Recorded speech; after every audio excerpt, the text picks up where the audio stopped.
Again, our topic tonight is Grandpa in the Law. We have a powerhouse in the house tonight, Lindsay Eastwood handling questions. And Lindsay, Annie from Calhoun County is on the line, ready to talk with you tonight. Annie, we appreciate you holding.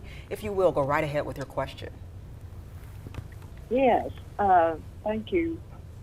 I am wondering which is better and less have a hassle when I pass away for my children. If they go to sell the property or needs to sell the property, what is the least amount of a hassle for them?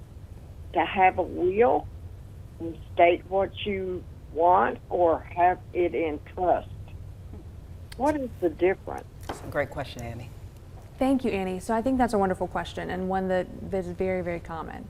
In terms of whether you keep the property now or you sell the property, I think that's a decision that you have to make. Whether the property needs to be sold for your care now and liquidated, then that would kind of be the first step. You know, do you need access to this capital now, or is it acceptable for that legacy to pass to your children? In terms of whether a will is needed or whether a trust is needed, people like revocable trust because that can avoid probate.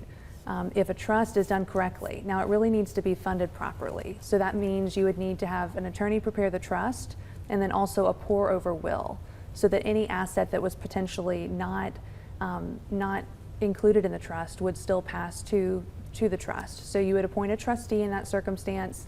There would be a deed where you convey the property from yourself to yourself as the trustee, and you would be the trustee as long as you're alive.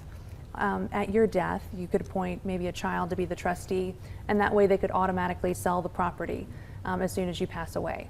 And that wouldn't have any adverse effect in terms of tax basis. Sometimes people think that it's a good idea just to go ahead and give their property away to their children now while they're alive. Well, if they do that, then the children's tax basis would be, you know, whatever the property is valued at June 18th, 2023, versus when you pass away, you know, June 18th, 2043. And then they're paying capital gains on the difference in the value of that property now and the difference in that property 20 years from now. So I think that whether you go with a revocable trust where you can go ahead and have that property in the trust now and you have that free transferability at death, I think that's a valid option. Trusts are a little bit more expensive than just a will, so that's something to consider. And you'll also have to pay deed tax when you record that deed. So if the property is worth $300,000, then you would be paying $150 to record that deed, plus the cost of the trust. And at the same time, I would go ahead and do a power of attorney so that if something happens to you and you lose capacity, that your kids would be able to sell the property, whether you want that to be a durable power of attorney or a springing power of attorney that would take place, you know, they would only have that power when you lost capacity would be one option. A will is another valid option. If you just had a will and you didn't change your deed at all, then that would not avoid probate.